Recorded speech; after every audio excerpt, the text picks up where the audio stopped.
Then, how is Were you, everybody? were you guys trying long to get a hold of us? No, just Oh, okay, just a good. few minutes. So Perfect. anyway, okay. So where do we want to start? I know, I know Deb had a very exciting experience. I don't know if you want to share that with us.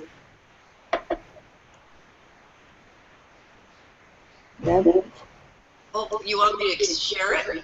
that would be awesome, Deb. Mike's sitting there, what?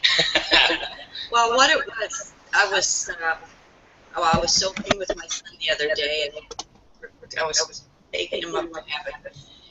But what happened was I ended up not even kind of I don't know. It wasn't even a place. It was a place. Jesus was holding my hand, took me, and all of a sudden, I saw my mom and dad, and I saw their husband Wayne. Like, we were really happy and excited to see each other. It was great. So then I came down and was excited. Now, the thing that it was great, but what got me was my cousin Wayne committed suicide. And, of course, the church has always said that if you commit suicide, you don't go to heaven. He was there. So that was the experience I had. Oh, yeah, we and everything. We didn't say anything, but we were just so happy to see each other. So, and then the sun was there to bring back down. But do you have anything to say about that?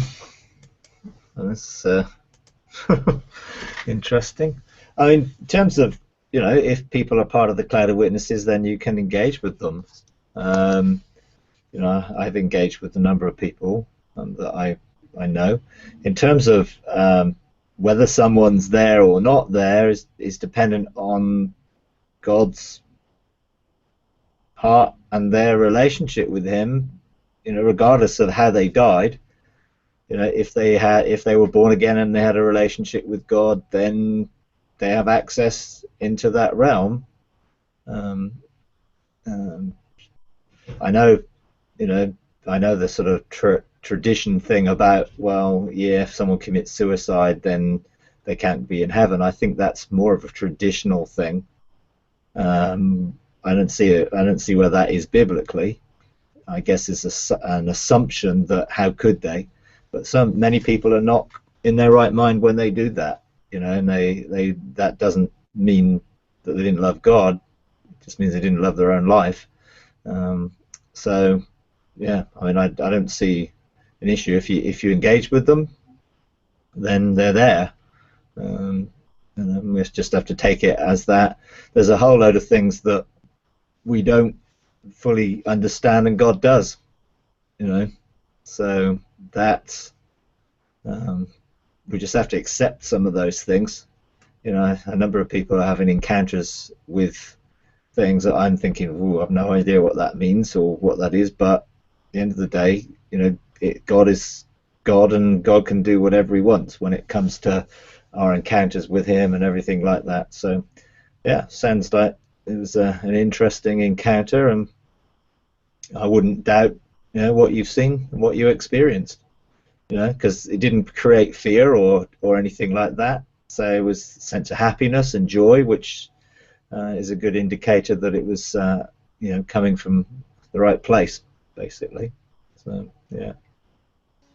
And also, it's not like I was thinking about it or anything, because I was thinking about my son. I was taking him up, and all of a sudden, boom, they're there. Yeah, definitely. I mean, why God does things at certain times involuntarily, I don't know. Don't really understand some of the reasons behind things, but then we're not God, and we don't need to figure it out. We just need to embrace it, and if we need to know something subsequent to an experience, then we ask God to show us. Why did I have that experience? What was that about? Then we can go back to God and seek for the revelation about an encounter, so that encounter can become something which leads us into something. You know, I mean, God is obviously showing you that for a reason. You know, the reason may be very personal to you, and I think if you seek God for that reason, He'll show you. You know, and it may be that you'll come across someone else who's in that situation, who has lost hope for their loved ones, and you may have a testimony now that you can engage them with. You know, who knows what God will do as a result of that testimony which you now have. I'm sure He'll use it in some way to bless others, and you know, for bring glory to Him in some way or other. So, yeah. Okay. You guys have any bird questions? Yeah, we usually have a little plan before we come on. So, go right ahead. I know Bill had a question. Go ahead, Bill.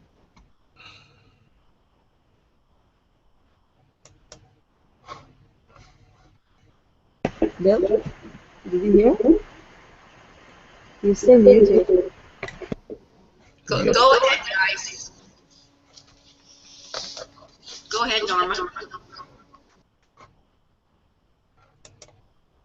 No, I was just saying I know Bill had a question. So go ahead with your question, Bill.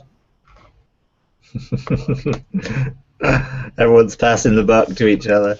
That's because I talked to Bill and I know he has a question. Okay, go for it. You don't want to mock. It was like when you're here, Mike, you never had a break.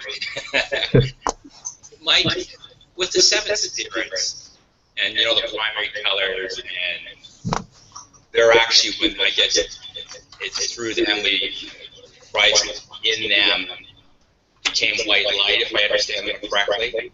Present on Him, glorified what He can do. And I guess the question is, because they're so important in the kingdom. I'm sorry about the echo. I understand, I've heard, while I go and read them every day, I understand that you can actually sign up, I've been told, and be taught by them. Almost like in a classroom. I'm not certain how it goes. Could you explain that? And how do I go, if that's so, how do I do that? Yeah, well,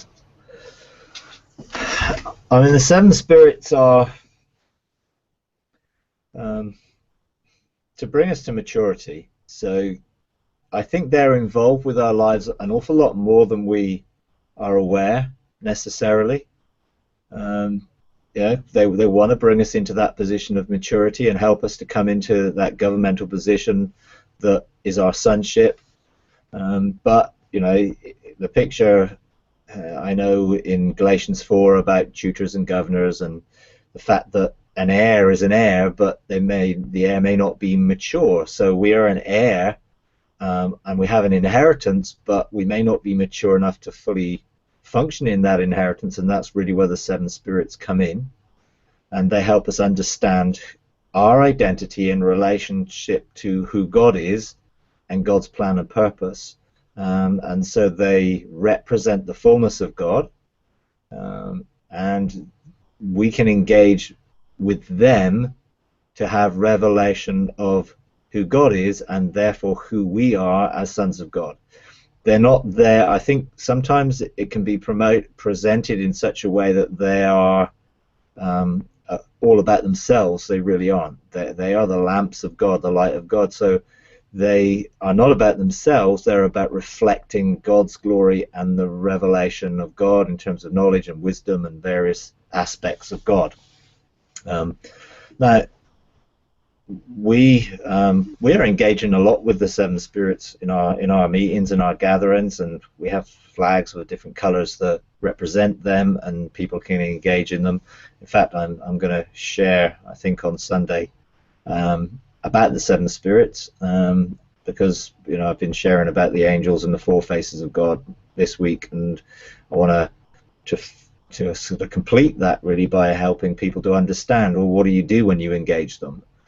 And you can engage them in a sense in your own heart.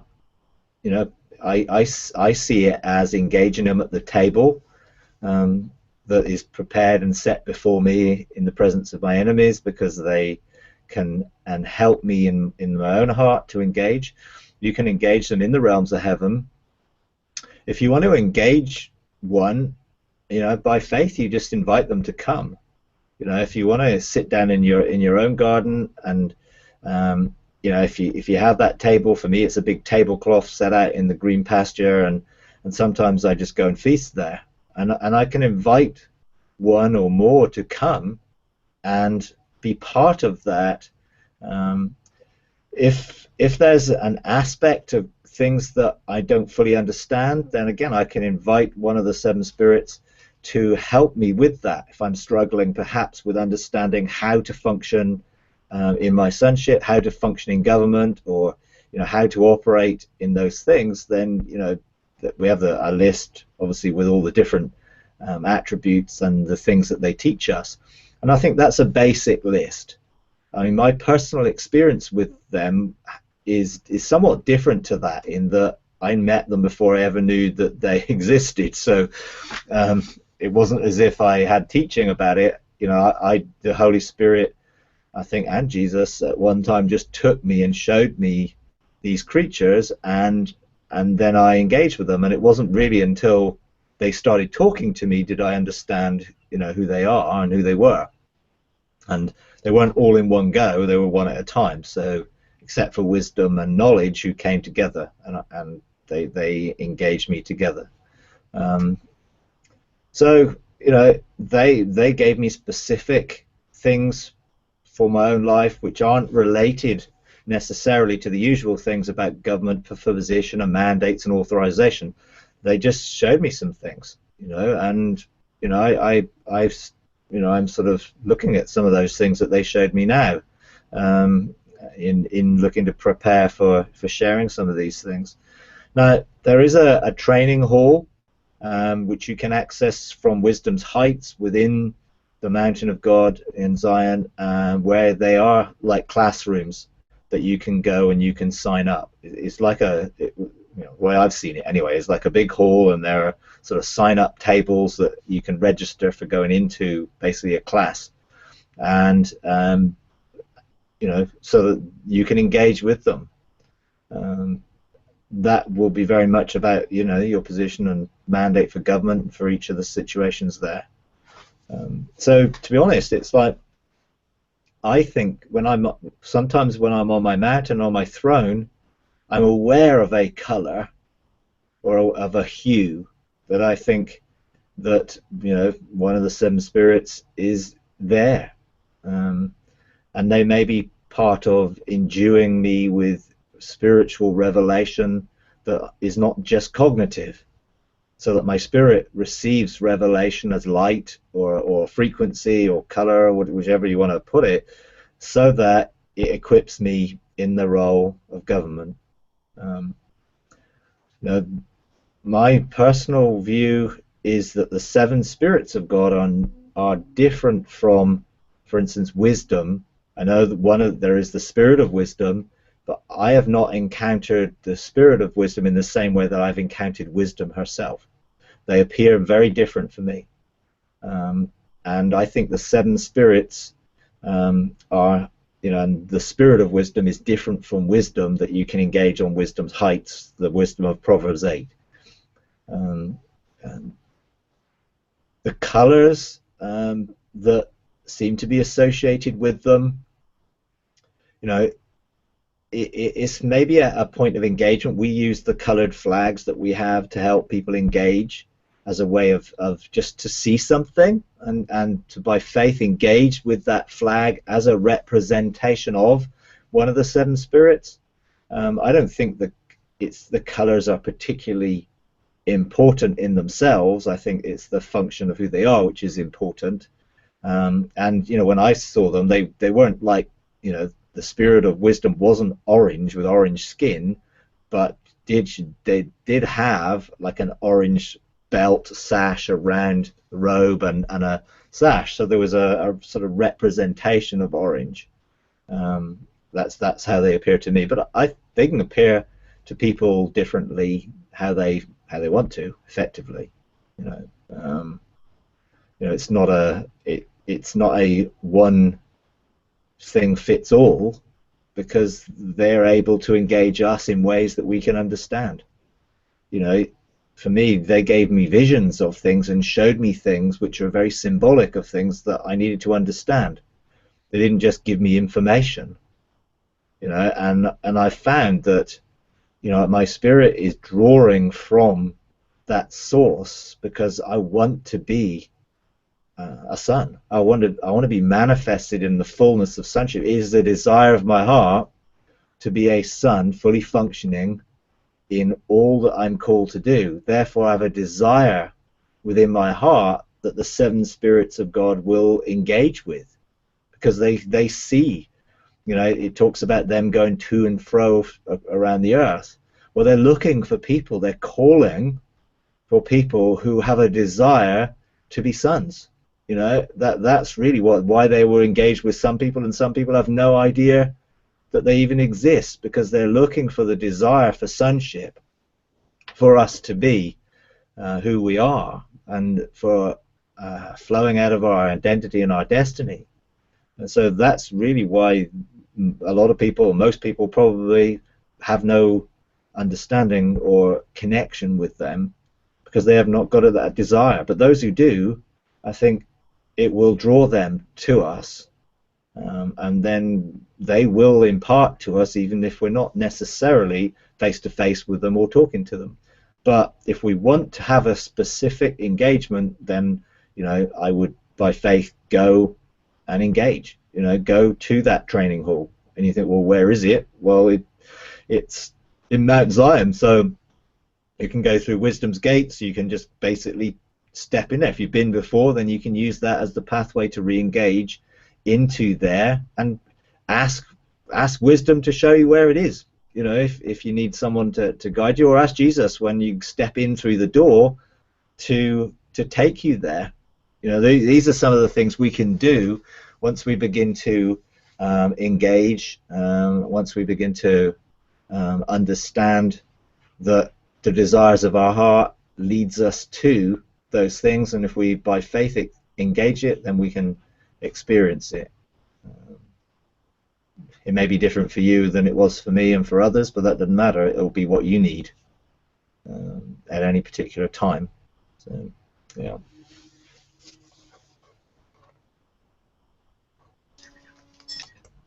That Mike,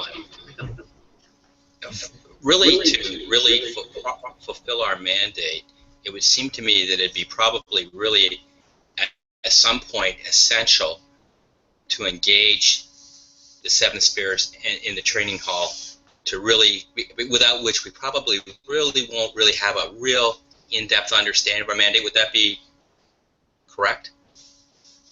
So it's a necessary place to really end up at some point. Yeah, well, yes. I mean, it's obviously a place that's designed for us to go specifically to engage. I think we just need to be sensitive to be aware and open for any point where we need that insight, knowledge, understanding, might to call, to call on them, to help. It's not. Yes, we can go and engage them, but we can call for them to come and engage with us where we are in any particular situation. And I think when you go to the throne of grace and you look for help or mercy at time of need, then I think the seven spirits there can be engaged with that when we begin to call for help and engage the Father, because the Father will then direct us to where the help will come from.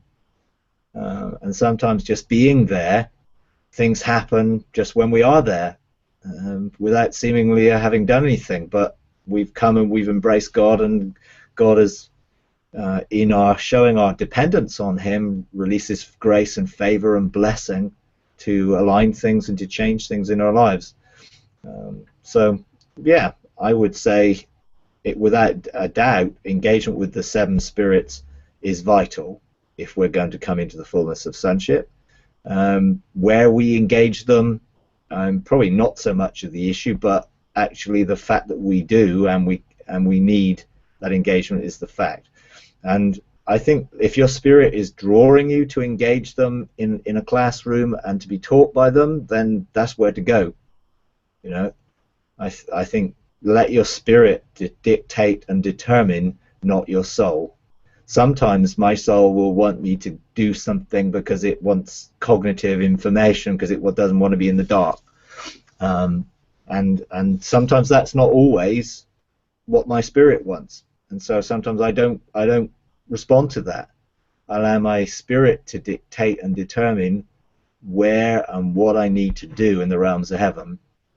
And you know, that's been, you know, a process of my soul surrendering to my spirit so that together they can function in unity. You know, so yeah. Got a follow-up question to that, Mike. Once you've gone and signed up, because I've signed up a few times, do you just keep going back, or do they honor that by trying to engage you, or how does that look after you've signed up? If you haven't had an experience there at the time. Okay.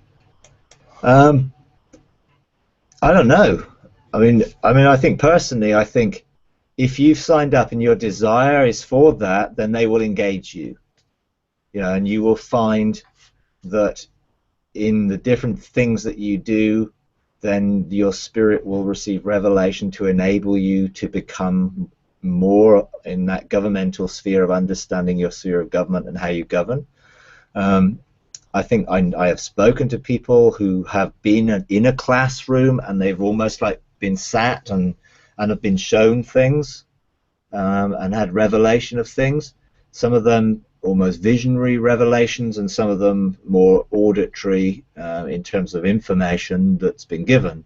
I think if you've signed up and you've not had well, I'm in a classroom experience, then you just have to assume that either that will come, or then that's not the way they want to engage with you right now. I mean, I think you know, I can't give you a definitive answer for why, you know, things don't work the same way for everybody. They just seem to be how it's designed for us.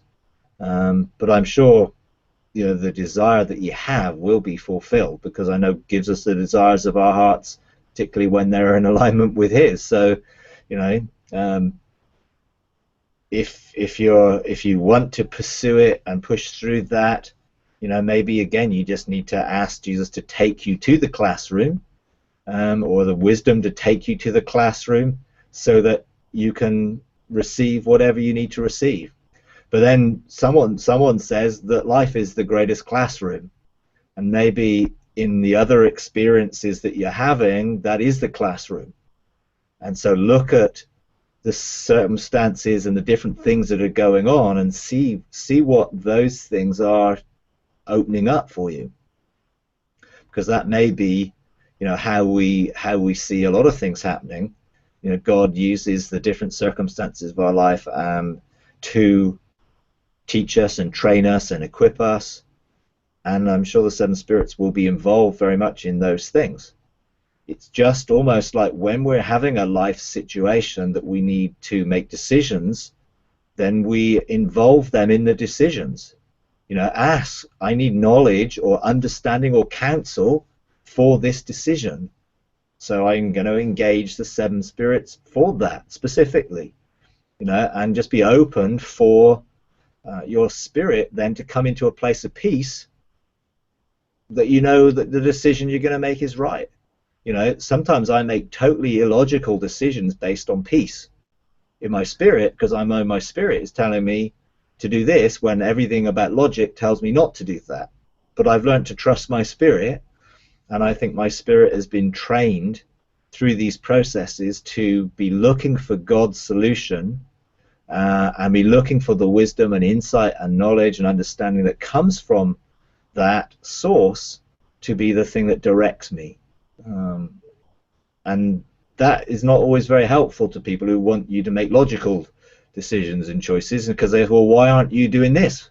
Well, I can't do that because that my spirit is saying no, you know, and I can't give them a logical answer for why my spirit's saying no. It's just saying no because I have no peace to do that, but I have peace to do something else. And so that peace often comes when we have, our spirit has revelation. And I think the seven spirits of God provide some of that revelation, without a doubt. You know, it just may not come in the way we seem to want it always. Yeah. But I personally I have been in one classroom, but you know, that's not been how the seven spirits generally have engaged with me. It's more in my functioning and my seeking for wisdom and insight and all those things to be able to rule. You know, so because I'm ruling in a lot of things, so maybe when people are preparing to rule and they've not got so many things on their plate to administer, maybe that's where the classrooms come in, because they've got more time to engage in a classroom. Most of my stuff is on the job training, really. I'm doing an awful lot of stuff that I need wisdom and insight all the time for. So I'm seeking that, I'm reaching out. For those who who are not doing so much of that on their mountains, or are not engaging, you know, all the different mountains and roles that they have in heaven, maybe that they have time to take those classes and learn before they get to do it. That would be great if they do. You know, but I'm not sure that that's true for a lot of people who are actually already on mountains. We've got a lot of stuff to do. So, yeah. Yeah, we can continue along that same line with the seven spirits. Can you hear me? Yeah, just about. Yeah, continue along that same line. I have found it's what you said in the mic, that that it's sometimes on a job thing, you don't necessarily see a representation of each of the seven spirits of God, but it's almost feel like a download, like an immediate download or an inspirational thought, let me put it like that, where you need understanding or revelation, and you don't consciously say, I need to engage a spirit of understanding or to engage a spirit of revelation right now, but you know, because you suddenly feel special, like an unction, as it were, and you know that there is a download from one of the seven spirits of God. So something that you would naturally be able to function in. Yeah. You know, I found that, yeah. Sure, yeah. But that's definitely, that's what I would say I experience most of. You know, my spirit receives a download of information, revelation, light, frequency, encoding, all sorts of different words for it, that my cognitive senses don't necessarily fully understand. You know, my engagement with the firestones in the different places, my spirit receives a whole load more, but what it'll do then, my spirit then will begin to direct. And, you know, I've found that after engaging and, you know, engaging wisdom, you know, I embrace wisdom, for instance. It's like my mind does not necessarily understand what I received. You know, sometimes when you know, and I think it's the same in these things. Our spirit is designed to contain and receive and be a storage place for everything that we are, in terms of who we are as in government and everything else. And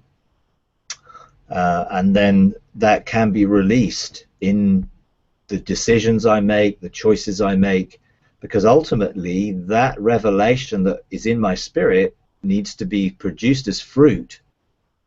And the fruit of the spirit is the character that develops from the choices I make. You know, character is not just instant. Character forms because of constant choices to do the right thing. You know, so constantly choosing to have integrity will form a character of integrity. constantly choosing to be honest will form a character of honesty. And I think our spirit is what guides us and directs us to make those choices, which then people see as attributes or fruit of the spirit in our lives: love, joy, peace. You know, when I make decisions aligned with those characteristics, because my spirit leads, then I begin to develop that as my lifestyle, if you like, who I really am at work, in that people can see it. But people can't see my spirit and what's within my spirit. They see what I do to them and how I live. So they see something outworked in the natural realm, which is a result of inside out direction. So as my spirit ultimately encompasses my soul, and my soul comes into alignment, then that fruit is manifested in what I do, what I say, how I speak, all those different things. But it's received in a spiritual way. You know, the spirit receives spiritual stuff and then releases that in a way that becomes cognitive or instinctive. Sometimes I make decisions based on instinct because the spirit is releasing that I make those choices, instinctive choices rather than reasoned choices.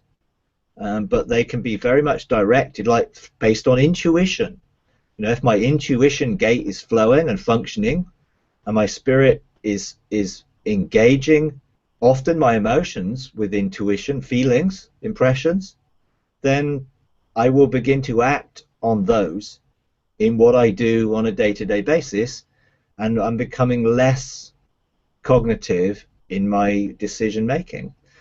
Because sometimes I just need to do stuff without having to think about it, because I need to respond to a situation that's there, and I may not have time to go and weigh it up for 2 days and come up with a pros and cons list and work out what I should do. So I need to instinctively respond as directed by my spirit in alignment with my mandate from God. And so everything that is part of my spiritual downloads will be part of my destiny, the scroll, the thoughts of God about me, all those things that when I engage the heart of God, my spirit receives. Sometimes it's really great that, you know, I go to a place and I get a absolute complete understanding cognitively. I mean, it's great, but that's not my general experience. My general experience is my spirit receives something that then will release my soul to come into alignment with. And when I surrender and I come into agreement, then that gets produced as fruit. When I resist that, then it doesn't, which is why we have to reduce the resistance in our soul by trusting and building the relationship with God, with our spirit, so that we can just all function together. Because God's desire is that we'll be whole. You know, so it's different for different situations, really. You know, and sometimes I will get, you know, if I'm having a conversation with God, He's not often cryptic in that conversation. You know, He tells me stuff. But sometimes, if He reveals something in a vision, or He reveals something in almost a parable, then I have to find out what that means, which means I need to pursue Him some more, and I need to engage my spirit some more to find, well, what did that mean? And sometimes He just wants me to say yes and be obedient, and to acknowledge, well, He's the Lord, He's the King, He's my Father, therefore I'm just going to be instinctively obedient to Him, without having to go through all the cognitive process that, you know, I've been through in the past. You know, so it's a relationship. You know, it's not like, it's not just a formula that we can just say, oh, well, I'm going to produce this equation today and it will produce this answer. God is so much bigger than that, and He wants a relationship which we develop various ways. You know, when you've been with someone a long time in relationship, you often can tell by their body language or the atmosphere they give off, what they're thinking and what they're feeling. You know, and God wants us to develop that with Him, that we just know. And it's our spirit which will have the knowing, if you like. And it's my spirit which is my knower, not my mind. You know, and if I respond more from my knower and less from my sort of reasoned outworking, then I'll find that things will flow quicker. You know, they'll just flow quicker because they'll be more instinctively flowing out of that which is spiritual rather than just natural. So, Yeah. I'm really glad you said that, Mike, because I've really found that to be true. Out of our relationship with him, there is this knowing that you don't like. For example, if you have to make a decision about something, and you don't necessarily have to go say, Father, what is your will? I need to know what is your will in this regard. But I found that the more the relationship deepens, it's like if you know, you get to know his emotions, you get to know his heart, you get to know, there's this knowing, like almost what he would say or how he feels about something. Just for example, someone would say, would you pray about this with your God? And sometimes I will respond and say, well, I don't have to pray about it. I know it sounds bad if you said you're being arrogant, but I don't feel that way. I just, in that particular thing, I really know my Father's heart. And I able to say, well, I know what the response would be or what you would like in this situation. And so I'm really glad you said that, because it's, yeah, that's what yeah. And the Father, Son, and Spirit are in us, you know, so we have this intimacy with them. We just have to continue to look to that inside relationship, and not just look at the outside circumstances and determine what we do by those circumstances. We need to come from that relationship, you know, and seeking first the kingdom and His righteousness is part of developing that, because it's all about Him. It's about His kingdom. It's not about mine. It's about His righteousness. It's not about mine. So it's all about Him. And the more I spend time with Him, the easier it is to feel that instinctive way of responding. You know, and if our prayer gate is open, you know, I think part of the problem is, you know, we have these 9 spiritual gates, you know, or 8 spiritual gates, and the heavenly one, the first love gate, and we have a cognitive expectation of what those things will mean without an experiential engagement with them. So if we think, oh, well, we have a prayer gate open, then it must mean that's where I do my praying. Well, that's just a way of, well, we think prayer means, well, I get on my knees, put my hands together, or I ask God for things or whatever. It really just is the relational flow of where everything flows through there. So the desires of my heart engage there, the desires of His heart engage there, and they connect. You know, they connect as a flow of relationship. So that prayer gate really is the flow of my relationship with Him. You know, and it isn't about me praying. I don't pray. You know, I don't think I ever pray anymore. I just talk to God. I have a relationship with Him. I don't sort of, I have my prayer time, or now I'm going to pray about this. We just have two-way communication, which is open. So that prayer gate really is just a flow of relational connection and intimacy, in which I'm open for Him to know me, and He's open for me to know Him, and therefore to flow out of that connection. And you know, the same would be for some of those other gates. You know, it's not to make assumptions that, oh well, this means that and that means this. You know, the worship gate is nothing to do with singing songs. It's really to do with an attitude of obedience, acknowledging that God is God, He is the King, He is my Father, and I want to just bow down and acknowledge that, and therefore do everything that he wants and please him and desire his desires, you know. And so all the other things really sort of outwork there, in that if I'm not at a place of worship, then I'm not at a place of rest and a place of peace. So, you know, some of these things is worth revisiting, and for people just not to make an assumption that because they hear a word or see a word that they understand it, because those words need outworking in relational engagement. You know, so when I first engaged my gates in that way, I asked Jesus, and we stood in the gate, and I just asked him to show me what it meant. You know, what does this gate mean? How does this function in my spirit? What is it? What does it really mean? You know, and he did. You know, and then for me, that's now just me. You know, I don't think of all the gates as separate gates anymore. I just think of it as me flowing in relationship, having surrendered my spirit, soul, body to God, and so that rivers of living water can flow through me, and the life of the Spirit can flow through me, and the light of God can engage through me, and the glory can manifest through me. You know, I'm not saying I'm there in the dimension I like, but I'm looking to become whole. You know, so it's helpful to think of all these separate parts until all the separate parts all function together in one.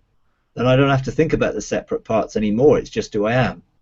You know, and therefore they all work together.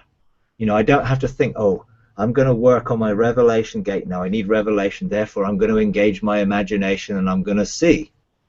You know, that's helpful when you're learning to function, but once you function, it's like it just works instinctively. I don't have to think about it anymore. It's almost like now hardwired into me, whereas before I was learning to be programmed to think and function that way. Now it's more, it's just how I am. It's who I am, really. And ultimately that will become more and more like that the more we flow from the inside out, and the more we spend time just engaging with God, you know. But it's got to be relational. You know, everything has to be relational. You know, and those relationships are sometimes different. You know, my relationship with Jesus is different from my relationship with the Father and my relationship with the Holy Spirit. My relationship with the Father when he's in his garden is very different from when he's on his throne. You know, there are different ways that I engage with God in depending on different circumstances or perspectives and places in heaven and different functions, but it's still relationship. You know, I have a relationship with God on his throne. It's very much more that I lie on my face and throw my crowns before his feet. When I'm in the garden, it's very much more, hey, I'm just one in this place of wonderful peace. They're just different places, and you know, I've sort of learned, I guess, just to respect and honor who God is and relate to him in those ways. But again, I don't have to think about it anymore. It's just how my spirit engages. You know, and I just know. You know, I know where I'm seated on certain thrones, then I'm there to make legislative decisions. And I do that connected with Jesus, who's you know, on my left side, and I'm joined to him for him to direct those decisions. I'm not independent ever. I don't want to be independent ever. I want always to be continually flowing and connected, being a gateway of heaven on earth and manifest in the kingdom. You know, and I don't always make a good job of it, but my desire is there. You know, and when I mess up, then I know he just forgives me when I go and engage him. I don't run from him and hide in the bushes and cover up. I just own everything because I know he loves me, you know, because I'm in a love relationship. And yes, sometimes he'll discipline me in that love relationship, but he'll never punish me. His discipline is to train and equip me to help me do better the next time. It's never a punishment, and it's never done with guilt or shame or condemnation. It's done out of love. You know, and I know God's discipline is love, therefore I'm willing to embrace it. And if that means going into the fire sometimes, then I'll go into the fire sometimes. You know, I give him my heart every day, and I put my heart on the altar looking for a purification of my heart. You know, but yeah.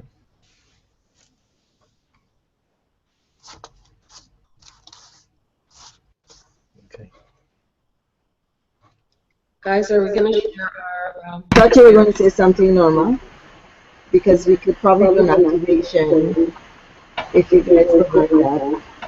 I know my S is very wobbled. Oh man, it's very wobbled. Yeah, because I think it'd be good. Usually when sorry, I better stop listening. This is really bad.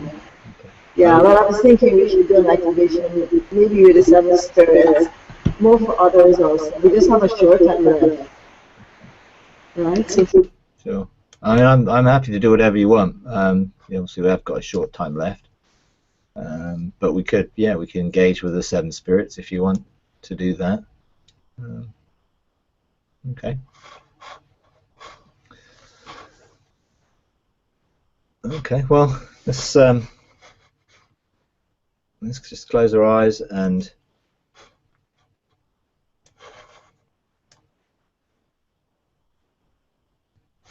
just think of the open heaven we have above us. We can just engage into that open heaven. You just take a step. And we just meet with you, Jesus, in the door of heaven. We just embrace you.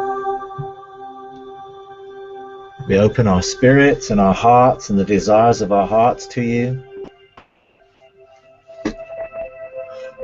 We just ask you just take us by the hand.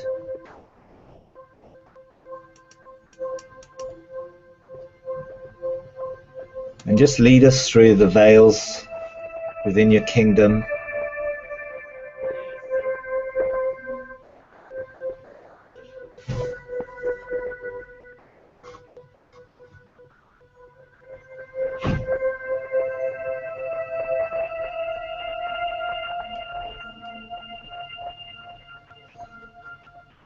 We just ask you to just take us to wisdom's heights.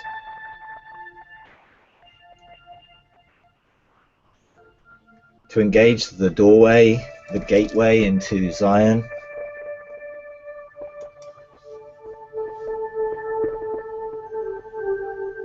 We would just step through the door.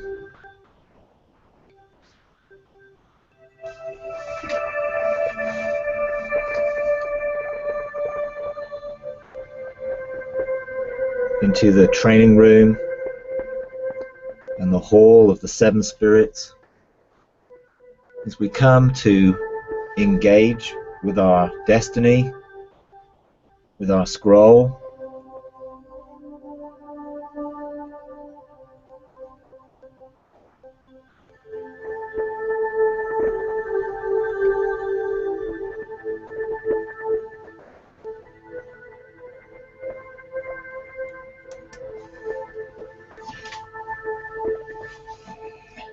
and we would just come with our scroll to engage that which our spirit would draw us towards. With the Spirit of the Lord, or the Spirit of wisdom, or understanding, or counsel, or might, or knowledge, or the fear of the Lord.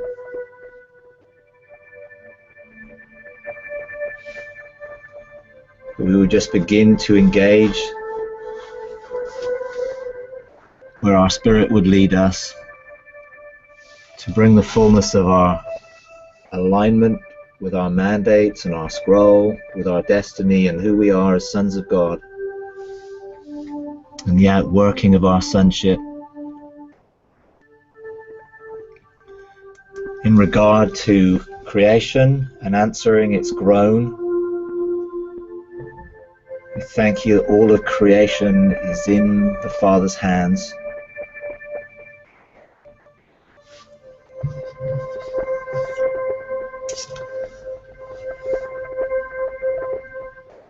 We just choose to engage right now with one of the 7 spirits.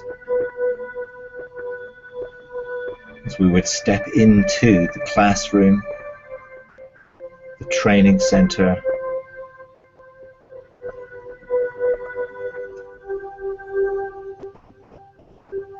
as we would be equipped for our positions of kingdom, government, and authority as sons of God.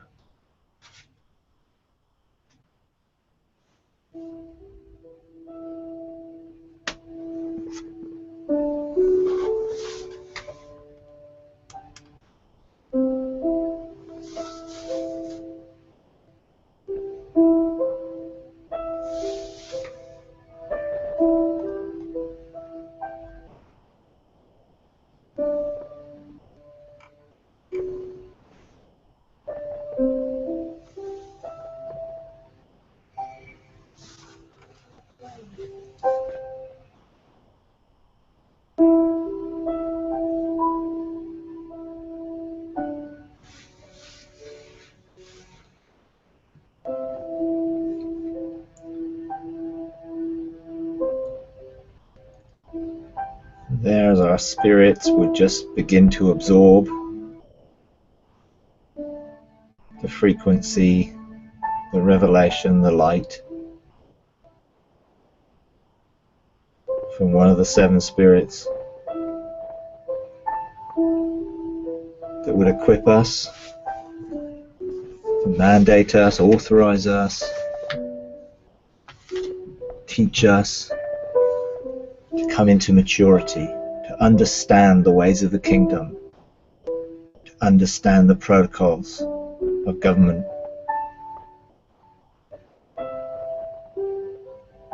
to see our position as sons within the government of God and the dominion as gateways of heaven to bring that dominion to the earth. Our call and our destiny to be manifested as sons.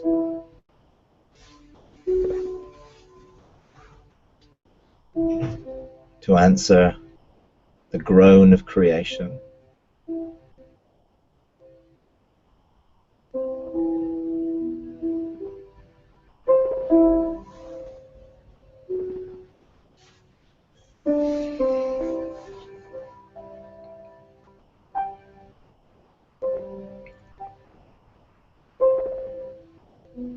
So we would just feel the responsibility that is ours,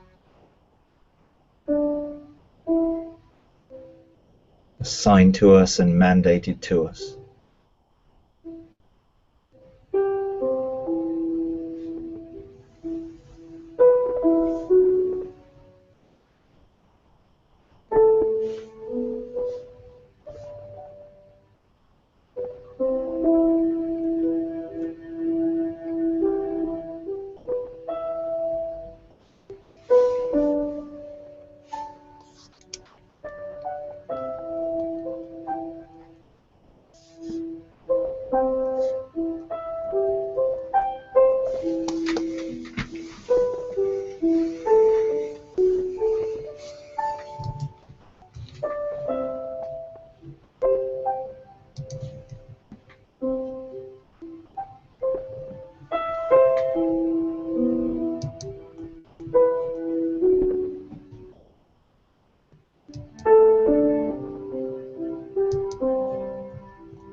We just prepare our hearts just to carry with us, within our spirit, also that which we've received, the revelation, insight, wisdom, knowledge, counsel, understanding that we've received. So we just prepare just to step back into this realm, to be a gateway of all that we've received as sons, to bring that manifestation of the kingdom on earth as it is in heaven.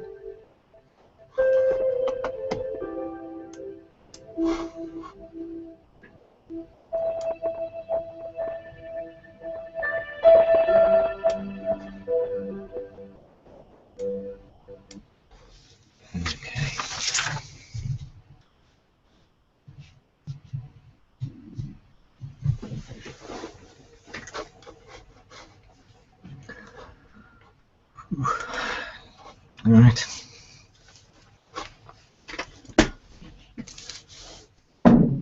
Oops. All right. Okay. Okay. Wow. It's really good. Good. So would this be your last time with you for 2014? Yeah, probably. Yeah. Yeah. Okay.